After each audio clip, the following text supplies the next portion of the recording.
Bueno, hola, ¿cómo estamos todos? Feliz domingo. Estamos a 26 de abril. Este es nuestro séptimo domingo que llevamos en cuarentena. Creedlo o no, llevamos 43 días en este estado de alarma y supongo que ya estáis al tanto de que va a continuar hasta el 9 de mayo. Así que respiremos hondo, que todavía nos queda un poquito de carretera para continuar. Vamos a adorar al Señor en música, en canto y a preparar nuestros corazones para su palabra.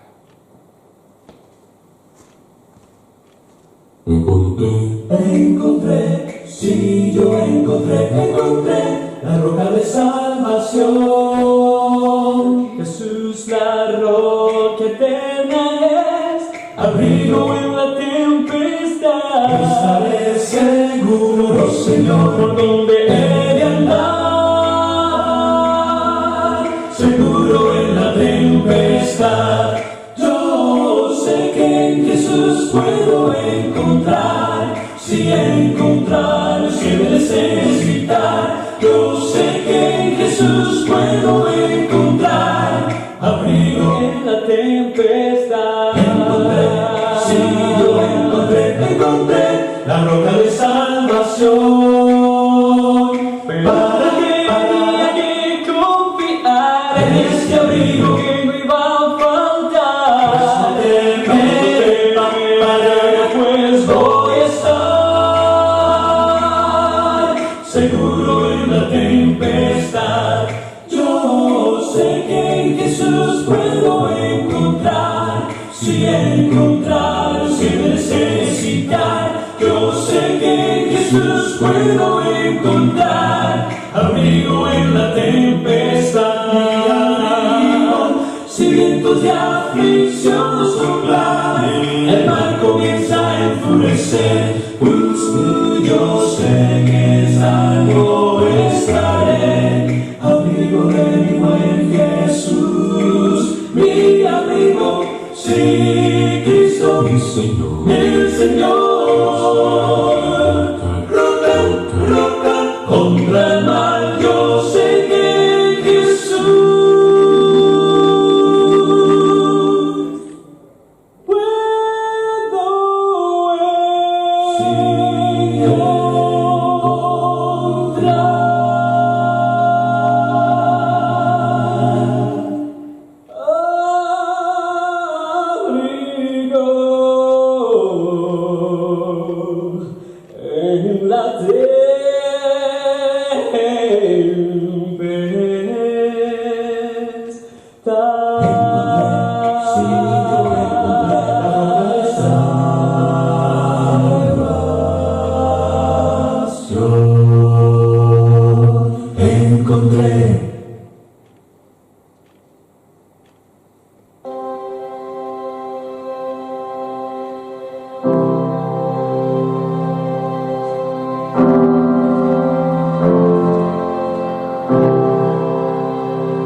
Jesús me enseña a ser Señor. Alabaré al Señor mi Dios, tu nombre yo proclamaré.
precioso esa canción, ¿no?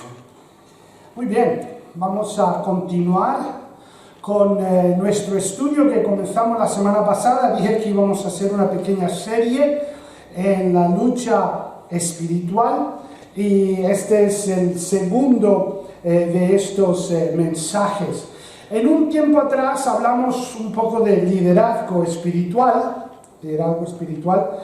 y lo que estamos haciendo es llevando el liderazgo espiritual en sí es lucha espiritual aplicada. Liderazgo espiritual es lucha espiritual aplicada. Vamos a orar y a encomendar nuestro tiempo al Señor. Padre, gracias por estar aquí este domingo, Señor, para mirar tu palabra y compartirla. Señor, buscar de tu rostro, buscar energía y razón, Señor, para las circunstancias en las que estamos, Padre. Danos, Señor, dirección, te pido en el nombre de Dios Jesús. Amén. Amén. Vamos a comenzar.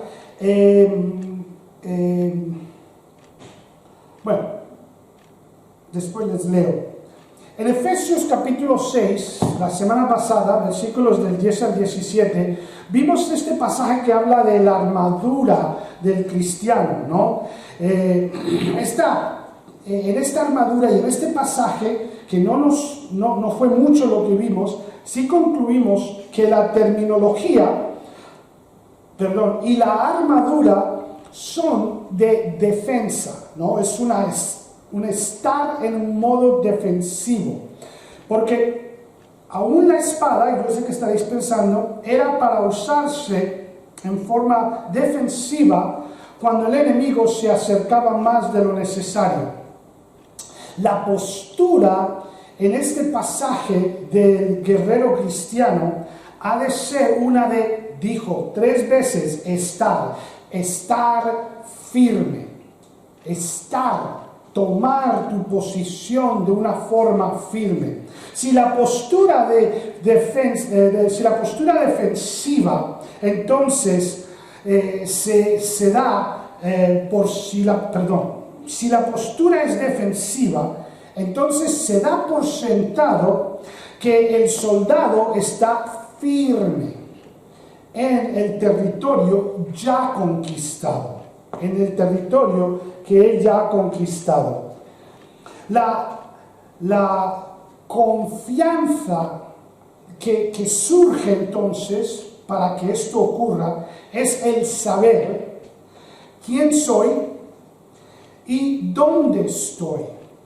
Cuando yo sé quién soy y cuando yo entiendo dónde estoy, tendré la confianza para tomar mi puesto de posición, de estar en.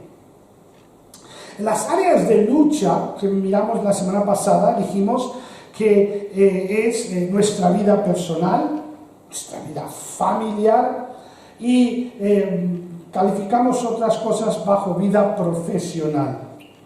Dijimos que el enemigo está adentro, hay enemigo adentro y enemigo afuera. Hay enemigo adentro, enemigo afuera. Y hemos de aplicar el mismo sistema de lucha a todas las áreas en nuestra vida. Y eso es lo que vamos a mirar. Vamos a desarrollar esto comenzando en el primer punto, que es el de cualquier estratega de lucha, de guerra, de cualquier soldado, cualquier mando, sabe que lo primero que hay que hacer es conoce tu enemigo. Número 1, conoce tu enemigo. El diablo es el único enemigo personal que tenemos. Él hace que el problema entre él y nosotros sea personal. Es decir, él tiene algo contra nosotros. Su propósito, primero que todo, es el de robar, matar y destruir. Esto está en Juan capítulo 10, versículo 10. Su trabajo principal es el de evitar que la humanidad haga paz con Dios a través de la cruz. A los que no conocen al Señor los mantiene perdidos y en oscuridad. Al cristiano que no llegue, al que no es cristiano, que no llegue a la cruz. Al que es cristiano, Él quiere desviarnos, Él quiere hacer que nos apartemos de lo que ya hemos conocido en Cristo. Al cristiano lo trata de mantener en una posición de derrota. Intenta robar el gozo de nuestra salvación para que seamos inútiles y no podamos glorificar a Dios, que es la razón por la que existimos, para glorificar a Dios. Y para este trabajo, el diablo tiene dos aliados. Lo miramos la semana pasada. Dijimos que el primer aliado era el mundo. En la Biblia hay dos palabras que describen esto de mundo en el original. Está el cosmos, el mundo, el cosmos, y esa palabra usted la conoce muy bien. Esa palabra está en Juan capítulo 3, versículo 16, donde dice: de tal manera amó Dios al mundo que ha dado a su Hijo unigénito. Entonces, en esa palabra, este término es una descripción pues del planeta y lo que el planeta tiene y lo que hay en la tierra, ¿no? Lo que hay en el mundo. Luego tenemos otra palabra que también significa mundo, y hablando de este mundo que es un aliado del diablo, y es una orden de cosas, es el mundo en orden de cosas. También en su descripción dentro del mundo podemos, permítanme usar una ilustración para ayudar. Cuando nosotros hablamos del mundo del arte, usted lo entiende, ¿no? No hay un planeta con arte, no, es el mundo del arte, es un sistema que existe dentro de nuestro mundo, ¿no? El mundo del deporte, el mundo de los negocios. Satanás, dice la Biblia, es llamado el Dios de este mundo. Entonces, esto está en 2 de Corintios, capítulo 4, versículo 4. En 2 de Corintios 4:4, cuando dice que el diablo, Satanás, es el Dios de este mundo, no usa la palabra cosmos, porque él no creó el mundo. Dios creó el mundo. Él es el Dios del universo. Pero Satanás es el Dios de la otra palabra, que es la palabra eon. No cosmos. Él no es el Dios del cosmos, es el Dios del eon, el Dios de este tiempo, de esta edad en la que nosotros estamos. El diablo es el Dios del desorden que hay dentro del cosmos. ¿Qué pues es el mundo de Satanás? Bueno, incluye las personas, los pensamientos, las filosofías, las herejías, la moralidad, la economía, la religión, ¿no? Lo que usted quiera, que está centrada en Satanás y que es falsa y no centrada en Dios. Todo lo que quiere descentrarte a ti de Dios y centrarte en otra cosa es parte del sistema. Dices, eso quiere decir que aparte de la iglesia y leer la Biblia no debo hacer nada. No, eso no es lo que estoy diciendo.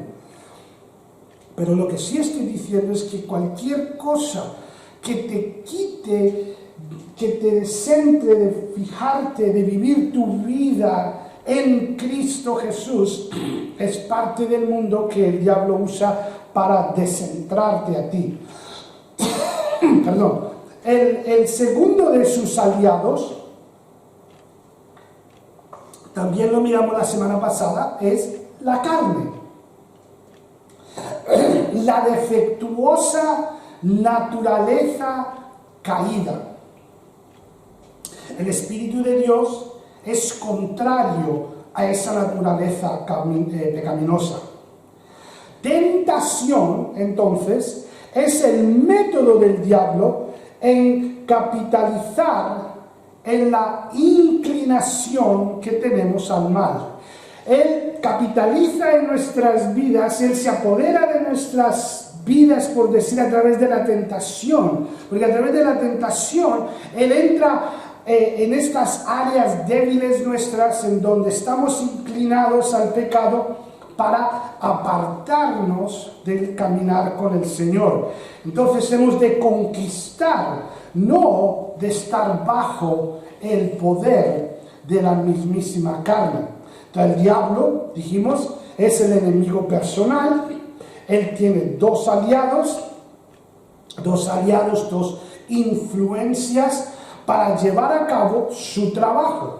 La carne, que lleva a cabo su trabajo de adentro, en nosotros, adentro, para afuera, de adentro hacia afuera, y el mundo, la presión externa, social, del orden de las cosas suyas, con las cuales nos trata de moldear desde afuera.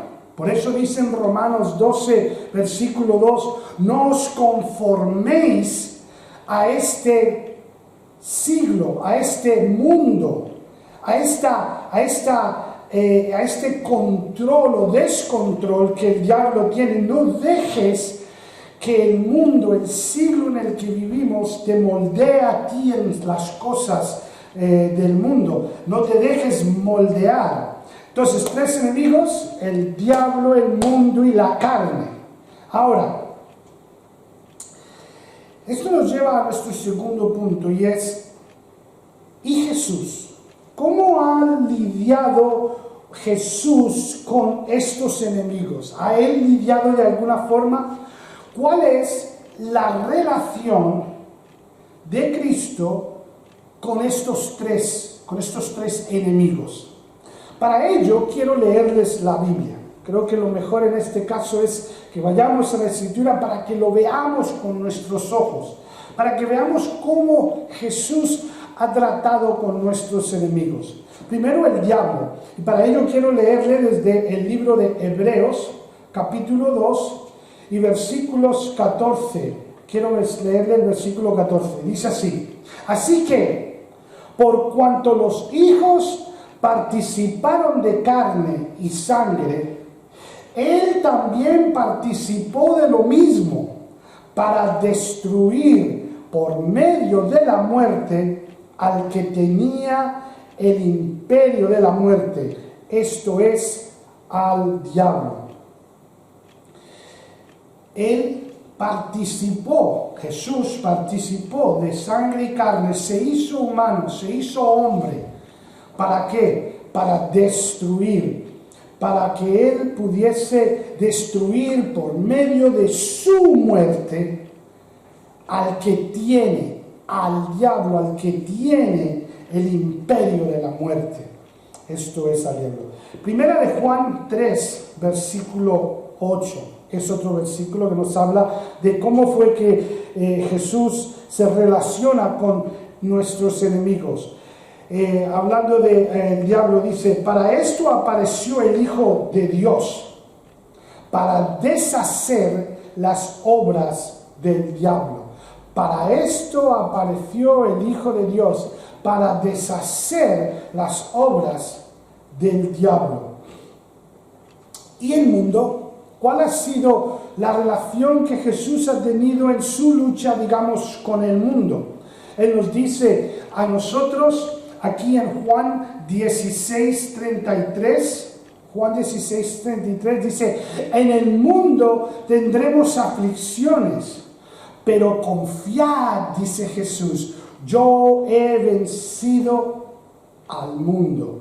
Él venció al mundo, venció al diablo, venció al mundo. Pero bueno, al fin y al cabo, el diablo y el mundo son aquellas cosas externas, son visibles, fueron donde Él ha vivido y ha caminado, sabemos todo lo que eso ha implicado. Pero ¿cómo es que Jesús ha lidiado con mi carne?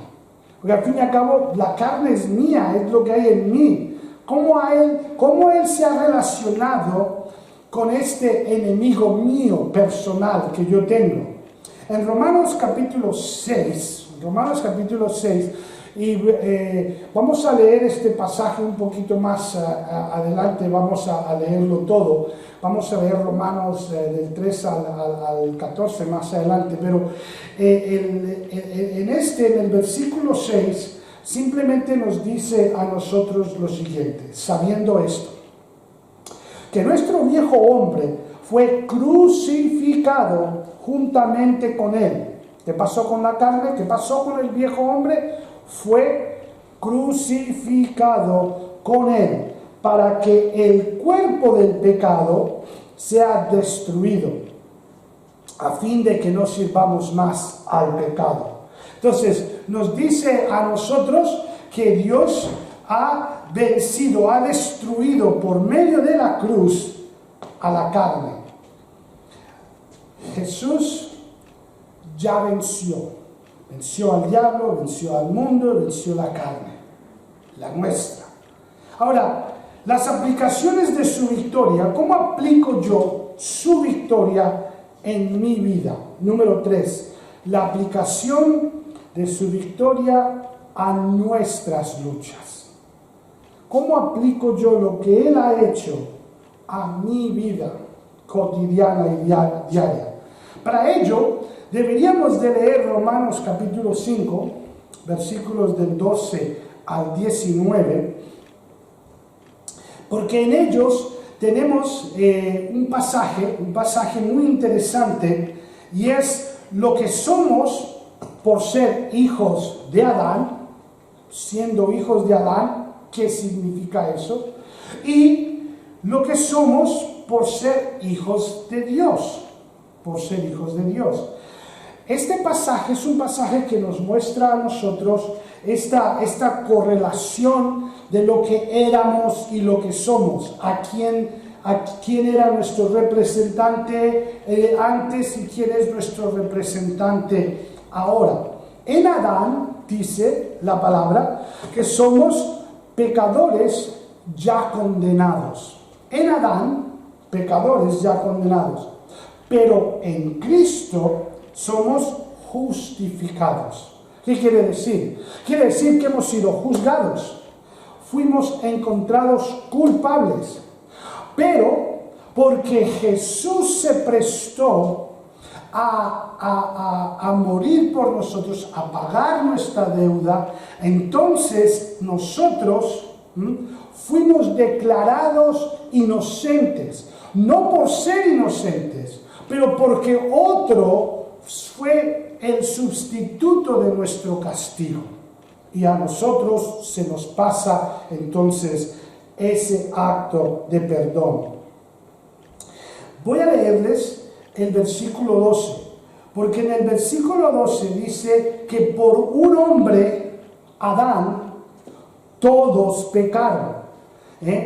Dice así: por tanto, como el pecado entró en el mundo por un hombre, y por el pecado la muerte, por un hombre vino el pecado, por el pecado vino la muerte, así pues, la muerte pasó a todos los hombres. ¿Por qué? Por cuanto todos pecaron. ¿Por qué es que hay muerte? Es una pregunta que es muy lógica y que se puede hacer, ¿no? Es decir, ¿por qué tenemos que morir? ¿Por qué muere el ser humano? Bueno, podríamos decir que es por la decadencia del cuerpo, porque el cuerpo se va desgastando y todas estas cosas. Pero en realidad lo que la Biblia nos dice es que el pecado, cuando vino a la humanidad, trajo consigo la muerte. Si recordáis, Dios, cuando hizo a Adán y Eva, les dijo a ellos que no comieran del árbol que estaba en el medio del huerto, ¿se acuerdan? Y porque el día que comáis de él, ese día ciertamente moriráis. Y porque comieron, desobedecieron, entró la muerte. Y la muerte pasó a todos porque todos han pecado.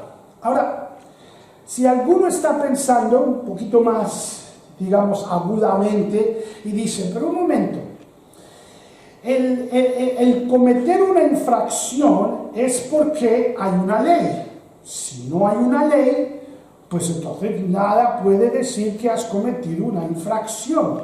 Es decir, antes de que existieran coches y nos movíamos a caballo, o en mulas, o a pie, yo no creo que había señalizaciones en las carreteras, ¿no?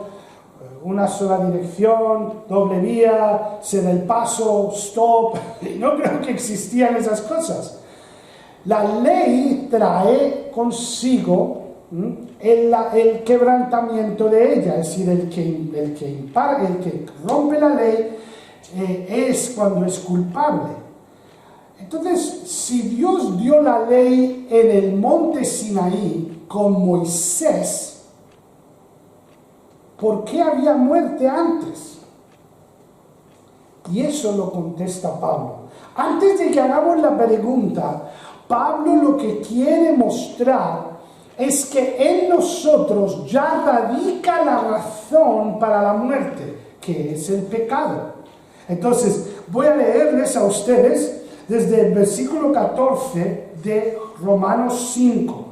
Romanos 5, versículo 14, que dice lo siguiente: no obstante, reinó la muerte desde Adán hasta Moisés, aún en los que no pecaron a la manera de la transgresión de Adán. ¿Qué está diciendo aquí Pablo en esto? Está diciendo que aunque no había ley hasta que llegó Moisés, todos los que vivieron antes de Moisés y después de Adán murieron por la simple razón de que había pecado. Porque al fin y al cabo morían ante la realidad de que, aunque no había ley, sí había pecado. Adán era la figura federal y el representante de lo que fue la entrada del pecado en la tierra. Por eso dice, por un hombre entró el pecado.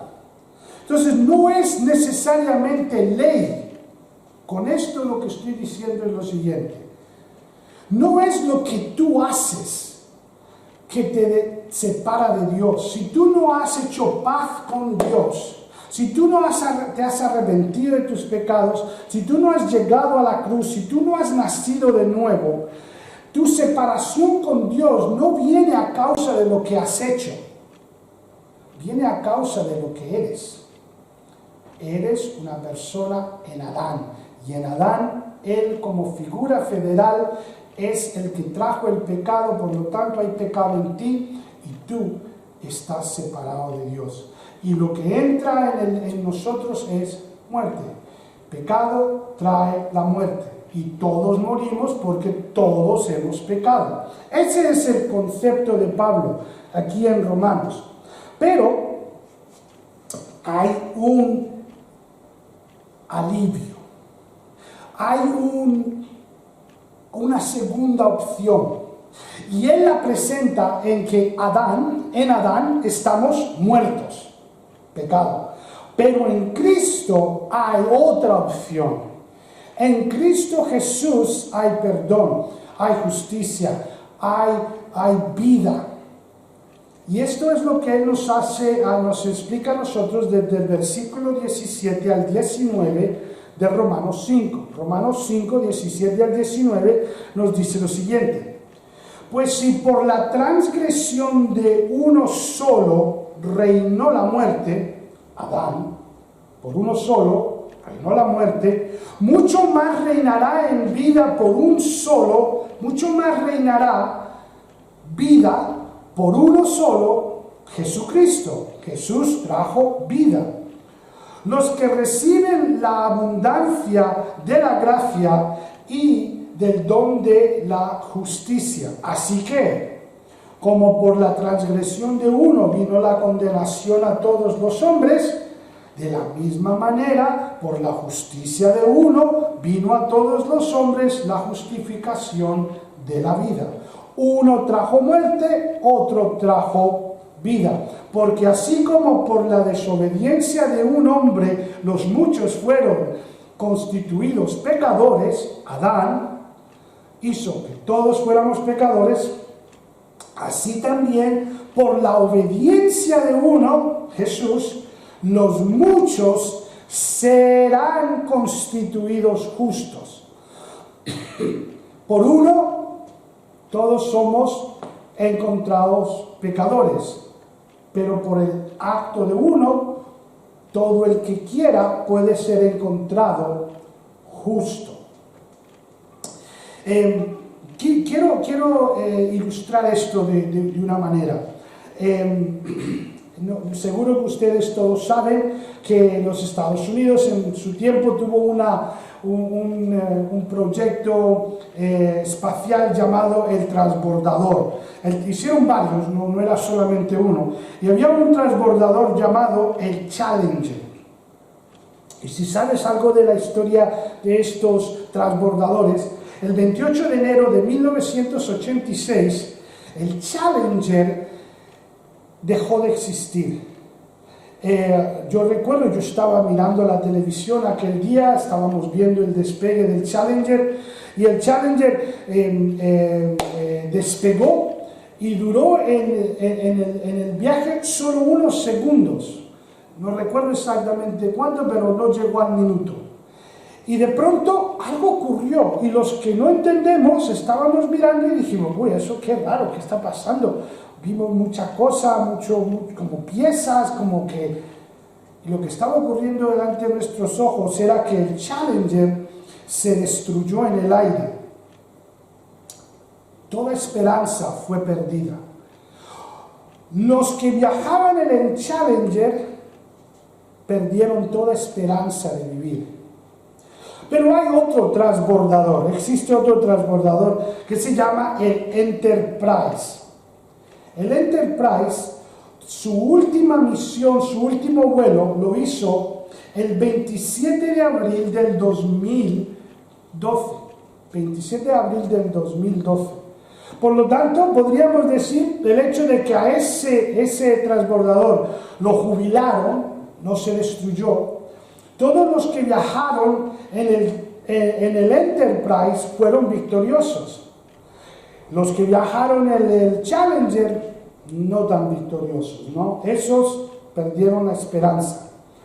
Pero los que viajaron en el Enterprise, todos fueron victoriosos. En Adán, destrucción. En Jesús, victoria. Esto nos trae a nosotros a nuestro cuarto y último punto, y es las tres palabras que hemos de aplicar a nuestra situación, posición en Cristo. Porque recuerda que lo que estamos queriendo apuntar es quién soy y dónde estoy. Porque si sé quién soy y sé dónde estoy, puedo estar firme y saberme defender de las acechanzas del diablo. En Romanos 6, versículos del 3 al 14, y ahora sí quiero leerles todo el pasaje, pero me gustaría que lo vean en su contexto y después vamos a ir a mirar unos pocos versículos de él. Romanos 6, del 3 al 14, dice así: ¿O no sabéis que todos los que hemos sido bautizados en Cristo Jesús, hemos sido bautizados en su muerte? Porque somos sepultados juntamente con Él para muerte por el bautismo, a fin de que, como Cristo resucitó de los muertos por la gloria del Padre, así también nosotros andemos en vida nueva. Porque si fuimos plantados juntamente con Él en la semejanza de su muerte, así también lo seremos en la de su resurrección. Si morí con Él, resucitó con Él, es lo que está diciendo Pablo. Sabiendo esto, que nuestro viejo hombre fue crucificado juntamente con Él, para que el cuerpo del pecado sea destruido, a fin de que no sirvamos más al pecado. En la cruz, la carne muere.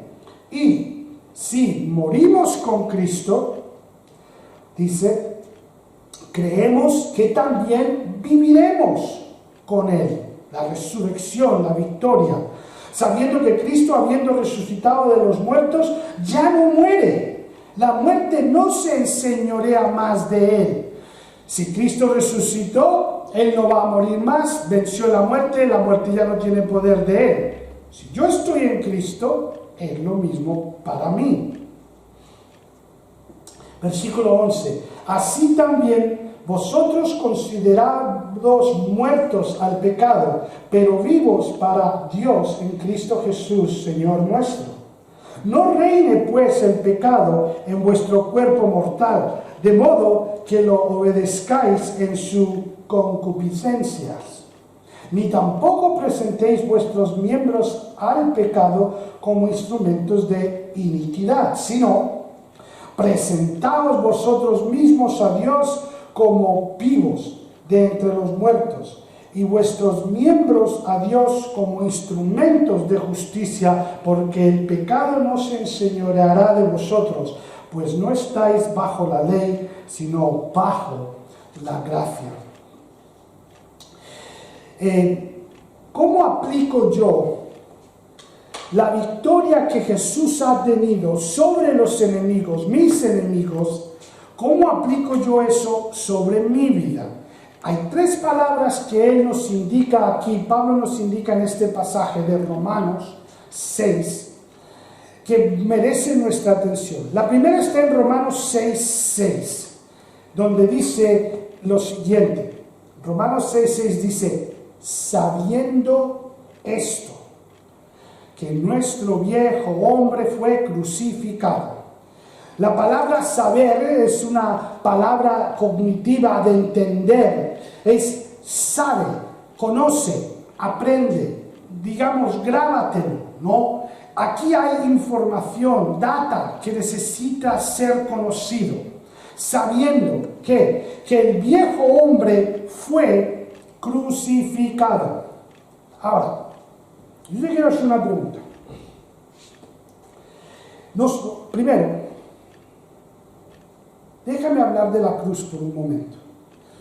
Cuando alguien habla de la cruz, la resurrección, el evento en sí, nosotros siempre como que lo vemos como algo que ocurrió en el tiempo pasado, ¿no? Tiempo pasado. Esto fue algo que ocurrió ya hace mucho tiempo. Pero no necesariamente es así como la Biblia lo ve. Porque aunque es un hecho histórico del pasado, es algo que existe en nuestra vida hoy en día también. Pero no toda historia es así. Ustedes saben que a mí me gusta la historia. De hecho, hoy me hice con unos vídeos que enseñan será posible, las cruzadas, ¿no? Las cruzadas de la Edad Media. Quiero aprender más acerca de las cruzadas. Entonces, pero eso es un evento de historia que ocurrió, ya pasó, y en realidad a mí personalmente no me afecta, no es algo que tengo algo que ver con ello hoy en sí. Pero no así con la cruz. Voy a mirar. Sabiendo que, dice el versículo 6, esto que nuestro viejo hombre fue crucificado. Pregunto, ¿cuándo fuimos crucificados? Lo que dice la Biblia es que fuimos crucificados hace 2000 años. Dice, no, pero si yo la matemática no me sale. Pero en la perfecta mente y el perfecto conocimiento de Dios, Él ya sabía quién eras tú. Y tú estabas en Cristo en ese momento. ¿Cómo? A través de los pecados. ¿No es esto lo que decimos que dice la Biblia, que Jesús murió por los pecados del mundo? Los pecados pasados antes de la cruz, los pecados durante el tiempo de la cruz, cuando Él dijo, perdónalos porque no saben lo que hacen. O murió también por los pecados futuros. ¿No? También, ¿no? También murió por los pecados futuros, es lo que dice la Biblia. Entonces, Él sabía que esos pecados venían, ¿de dónde venían? Algunos venían de ti, otros de mí, otros de no. Y él ya sabía. Entonces, el viejo hombre fue crucificado hace 2000 años. Pero yo pregunto, ¿cuándo fuiste declarado pecador? ¿Cuándo se te declaró a ti pecador? No estoy preguntando cuándo una persona es consciente del pecado, es decir, en qué momento un niño, una persona no es consciente o llega a dar cuenta de sus pecados, entra en conciencia de su pecado, le es atribuido el pecado. No estoy haciendo esa pregunta. No, mi pregunta es, ¿cuándo fuiste declarado pecador? La Biblia nos explica hace 2000 años. Hace 2000 años Dios te vio de una forma perfecta tu vida en el futuro y dijo, pecador. Pero también Él sabía cuál iba a ser tu respuesta al Evangelio. Por lo tanto, tu viejo hombre fue crucificado con Él, los pecados fueron puestos sobre Él, te declaró a ti pecador y se aplica sobre ti la victoria de Jesús. La victoria de Jesús es tuya porque Él la hizo hace 2000 años, la hizo efectiva sobre ti hace 2000 años y ahora te toca aprender a caminar y a estar dentro de esa victoria. Así que aplicando la victoria, ¿qué hacemos? He de saber, sabiendo que he de saber dónde estoy en relación a Cristo. ¿Dónde estoy yo en relación a Jesús? Jesús no es una persona histórica que ayer estuvo, ya hoy no está. No, Él es vivo. No solamente está vivo, pero dijo, la Escritura nos enseña el lenguaje bíblico, vive en mí. Cristo vive en mí, está en mí. Nos han explicado los autores del Nuevo Testamento. En Cristo en Cristo he de saber que estoy muerto. Morí con Él. En Cristo he de saber que también resucité. Jesús resucitó, Él murió, yo estaba en Él, morí con Él. Él resucitó, yo estaba en Él, yo resucité. En Cristo yo soy victorioso. Es lo que estábamos leyendo ahí en Romanos 6. Él es victorioso, yo soy victorioso. ¿Y dónde está Jesús ahora? La Escritura nos dice a nosotros que Él ascendió. Y así como Él ascendió, yo también he ascendido. Porque la Biblia me dice a mí que yo ya estoy sentado con Él en lugares celestiales. Por lo tanto, ¿dónde estoy? Estoy en Cristo. Ese es mi territorio que ya ha sido conquistado y es mío, y que yo he de defender, donde yo he de estar, tomar mi posición, entender qué es lo que tengo. Así que he de saber. Primera de Juan, déjeme yo le leo a usted, Primera de Juan 4:17, un pequeño versículo, una frase en medio de algo donde Juan nos explica algo muy hermoso. Primera de Juan 4:17 dice esto: como Él es, hablando de Dios, como Él es, así somos nosotros en este mundo. Como Él es, así somos nosotros en este mundo. ¿Cómo es Dios? Bueno, pues Él no es un derrotado, un perdedor. Él no es uno que está acobardado en la esquina porque el diablo le está tentando. No, Él es victorioso, Él ya venció. Como Él es, dice Juan, como Él es, así somos nosotros en este mundo. Yo ya soy vencedor. El diablo, el mundo, la carne, no es que tengamos que luchar, ni siquiera nos tenemos que preguntar si estamos ganando. ¿Estás luchando tú una guerra que ya has ganado? Porque no sabes que ya la has ganado. Después de la Segunda Guerra Mundial, esto fue algo que se me volvió a hacer presente en un documental que estaba yo viendo de la Segunda Guerra Mundial.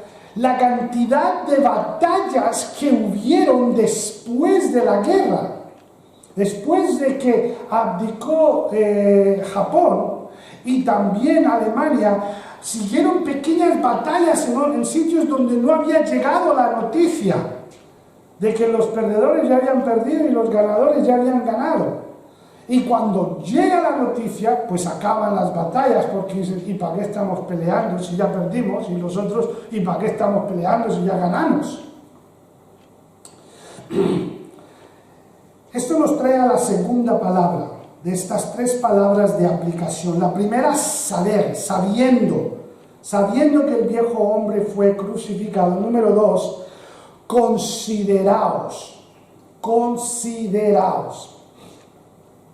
Una palabra interesante en el original, porque en sí es una palabra matemática, en sí es una palabra de contabilidad, de hacer cuenta, de contabilizar, tomar cuenta, depositar en tu cuenta. Toma cuenta de esto, que has muerto al pecado. Quiero leerle el versículo 11 de Romanos 6, donde dice: consideraos, tomad cuenta, haced números, considera que estás muerto al pecado, y continúa, pero estás vivo para Dios en Cristo Jesús, Señor nuestro. Haz los números, contabiliza y verás que has muerto al pecado, pero estás vivo para con Dios. Consideraos, sabiendo esto, sabiendo que fuiste crucificado con Cristo, considerando que ya has muerto para el pecado y estás vivo para con Dios, llegamos a nuestra tercera y última palabra. Está en el versículo 13, donde Pablo entonces concluye: preséntate a Dios. Es un acto de voluntad, no de emoción, no de sentimiento, de si te sientes, si quieres, no, es un acto de hacerlo. Preséntate a Dios. Versículo 13, presentaos vosotros mismos a Dios como vivos como vivos de entre los muertos, y vuestros miembros a Dios como instrumentos de justicia. Nosotros nos presentamos nuestros miembros, nuestra persona, nuestra situación muerta al diablo, muerta al pecado, muerta a las pasiones. Nuestros miembros ya no sirven nuestras pasiones. Nos presentamos nuestros miembros activos para servir a Dios, instrumentos de justicia. Entonces, he de saber que ya morí, he de saber que ya fui crucificado, he de saber que ya resucité, que ya soy victorioso, que ya estoy ascendido a la diestra del Padre. He de considerarme muerto al pecado, pero vivo con Dios, y he de presentarme muerto al pecado y presentar mis miembros activos, vivos para con Dios. Bueno, hermanos, esto nos trae al final de nuestro pensamiento, nuestra prédica de este domingo. Quiero dejarles con esta idea una vez más, un poco, tratar de aclararla un poco. Cuando hablamos de estar firmes, ¿no? De saber quién soy y dónde estoy, delante de Dios, en Jesús, tú estás en Él, Él está en ti. Delante de Dios, en Cristo, yo soy victorioso sobre el diablo. Soy victorioso sobre el mundo y vencedor sobre la carne, porque Él está en mí. y yo estoy en Él. Por ello es que puedo estar firme sobre mi territorio ya conquistado por Dios, en Él, y saber que la batalla ya ha sido ganada. En la guerra espiritual empezamos siempre como ganadores. Amén, hermanos. Que Dios les bendiga. Vamos a orar. Padre, gracias por tu palabra, por tu dirección, por tu ayuda. Señor, ayúdanos a entender. Lo bueno de grabar es que lo podemos repetir y lo que no entendemos lo podemos volver a escuchar. Oh Dios, gracias por esta tecnología y gracias por esta oportunidad. Cuida, Señor, de los hermanos, protégelos, sus mentes, Señor, en este tiempo de cuarentena, Señor, que sean fuertes y mantengan, Señor, sus corazones, sus mentes, Señor, fijados en ti. Gracias, Padre, en el nombre de tu Hijo Jesús. Amén.